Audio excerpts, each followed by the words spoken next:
Les jours sans élan. Tu sais, on a beau avoir la foi, il y a des jours où lorsqu'on se lève, rien ne dit, rien n'appelle. On n'a tout simplement pas l'élan intérieur pour une nouvelle journée. Ce n'est pas forcément la dépression, la mélancolie ou je ne sais quelle autre pathologie. C'est juste que le cœur n'y est plus. La tristesse fait partie de la vie. Elle n'est pas toujours reliée à une maladie ou à un regard excessif sur soi. Parfois, elle nous cueille sans prévenir.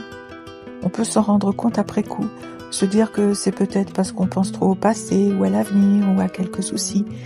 Mais enfin, je n'ai vu nulle part un panneau indicateur sur lequel serait écrit « Aujourd'hui, quoi qu'il arrive, tu dois garder ta joie, travailler avec entrain, désirer le meilleur. » La joie, c'est une vertu à exercer, c'est vrai. Elle demande parfois un sursaut héroïque au milieu d'une grande fatigue. Mais la joie n'est pas dépourvue de tout le reste. La peine, la douleur, les soucis, tout cela peut très bien cohabiter en nous. Nous sommes à plusieurs étages. Une chose est de se lever joyeuse sans bien savoir pourquoi. Dans ce cas-là, profitons-en. Une autre est de pratiquer la joie les jours où rien ne nous attire vraiment.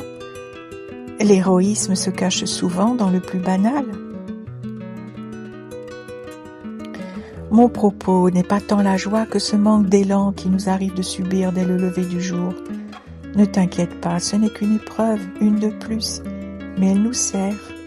Elle nous oblige à nous en remettre à plus grand que soi.